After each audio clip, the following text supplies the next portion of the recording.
Hello guys, നമ്മള് ചേച്ചീൻ്റെ മൂത്ത പുത്രൻ്റെ ബർത്ത്ഡേക്ക് പോകണം. സോ എല്ലാവരും വെയിറ്റിംഗ് ആണ്, നമുക്ക് അവിടെ വെച്ച് കാണാം. അങ്ങനെ നമ്മളെല്ലാവരും കൂടെയാണ് യാത്ര തിരിച്ചത്. അച്ഛനും അമ്മയും അച്ഛമ്മയും ഞാനും ഭാഗ്യയും നമ്മൾ 5 പേരും കൂടെയാണ് യാത്ര തിരിച്ചത്. പിന്നെ 5 പേരും കൂടെ ഇറങ്ങുമ്പോൾ പ്ലാൻ ചെയ്ത സമയത്ത് ഇറങ്ങാൻ പറ്റില്ല എന്നുള്ള വാസ്തവമാണ്. പിന്നെ നമ്മൾ പോകുന്ന വഴിക്ക് തന്നെ കേക്കും അവിടേക്ക് അവർക്ക് വേണ്ടിയിട്ട് ബർത്ത്ഡേക്ക് കൊടുക്കാനായിട്ട് ചോക്ലേറ്റ്സും പിന്നെ അച്ഛൻ്റെ കടയിൽ നിന്ന് ജ്യൂസും ഒക്കെ എടുത്തിട്ടുണ്ടായിരുന്നു. അങ്ങനെ അവിടെ വണ്ടി നിർത്തി വീട്ടിലേക്ക് കയറി അവർ എല്ലാവരും കൂടെ പുറത്തേക്ക് പോയതായിരുന്നു സാധനം മേടിക്കാനായിട്ട്. ഇതാണ് ബർത്ത്ഡേ ബോയ്, ചേച്ചിയുടെ മൂത്ത പുത്രൻ അച്ചു. അങ്ങനെ നമ്മൾ അകത്ത് കയറിയപ്പോൾ തന്നെ നമ്മളെ സൽക്കരിക്കാൻ ഫസ്റ്റ് എത്തിയത് പായസമാണ്. ഷുഗറി ആണെങ്കിലും നമ്മൾ കഴിച്ചു. പിന്നെ അതിൻ്റെ കൂടെ ഇവനെ മഞ്ചാടി സിപ്പ് പോയിട്ട് വന്നു. പിന്നെ പിരിയെന്ന് പറഞ്ഞത് മാറ്റി വെച്ചു. അതുകൊണ്ട് പിന്നെ ഇവരെല്ലാവരും സീരിയലും ഇട്ടിട്ട് ഇരുന്നിട്ട് വർത്താനം പറയുന്ന തിരക്കിലാണ്. ഇന്നലെ ഞാനൊരു തുള്ളി ഉറങ്ങിയില്ല. ചന്ദനമഴ സീരിയൽ കണ്ടിട്ടേ. ഓ, ഞാൻ കണ്ടില്ല. എന്തായി? മറ്റേ അമൃതേനെ കാട്ടിക്കൊണ്ടാക്കിയ. അറിയാമല്ലോ.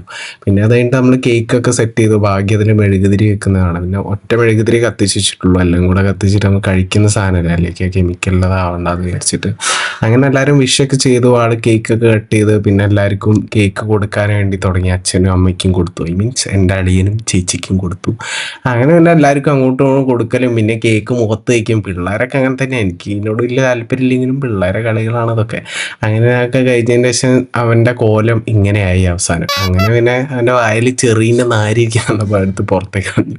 അങ്ങനെ പിന്നെ ഭാഗ്യം അവന് കേക്ക് കൊടുത്തു. ഒക്കെ കഴിഞ്ഞതിന് ശേഷം പിന്നെ നമ്മൾ ഫുഡ് കഴിക്കാനുള്ള സമയമായിട്ടുണ്ടായിരുന്നു. അങ്ങനെ എല്ലാവരും അവനെ വിഷൊക്കെ ചെയ്തു. നമ്മൾ മേടിച്ച ചോക്ലേറ്റ്സ് ഒക്കെ അവൻ എല്ലാവർക്കും ഡിസ്ട്രിബ്യൂട്ട് ചെയ്തു. കേക്കിൻ്റെ പീസൊക്കെ അങ്ങനെ കട്ട് ചെയ്തിട്ട് എല്ലാവർക്കും ഡിസ്ട്രിബ്യൂട്ട് ചെയ്തു. പിന്നെ ലാസ്റ്റായിട്ട് അച്ചമ്മയാണ് കേക്ക് കൊടുത്തിട്ടുണ്ടായിരുന്നത്.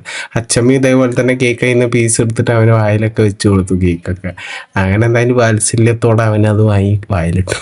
പിന്നെ കേക്ക് കൊടുത്ത് എല്ലാവർക്കും ഡിസ്ട്രിബ്യൂട്ട് ചെയ്യാൻ വേണ്ടിയിട്ട് കേക്ക് കട്ട് ചെയ്തതൊക്കെ ഞാനായിരുന്നു. പ്രിസൈസായിട്ട് കട്ട് ചെയ്തെടുത്തു, എല്ലാവർക്കും തികയുന്ന രീതിയിൽ കട്ട് ചെയ്തെടുത്തു. അങ്ങനെ പിന്നെ ഒരു മുട്ടായിരുന്നു മേടിച്ചത്. ഒരു ഉള്ളിലൊരു ക്രീമി ഫില്ല് ആയിരുന്നു. പിന്നെ നമ്മളെല്ലാവരും കഴിക്കായിരുന്നു. നമ്മൾ രണ്ടൊരു വെജ് ആയതുകൊണ്ട് ഗോബി മഞ്ചൂരിയൻ ഉണ്ടായിരുന്നു, പിന്നെ ഒരു വെജ് കുറുമ ഉണ്ടായിരുന്നു, പിന്നെ സാലഡ് ഫ്രൂട്ട്സ് ഒക്കെ ഉണ്ടായിരുന്നു, പിന്നെ പൊറോട്ടയും പിന്നെ അതേപോലെ ചിക്കനും അങ്ങനത്തെ ഐറ്റംസ് എല്ലാം ഉണ്ടായിരുന്നു.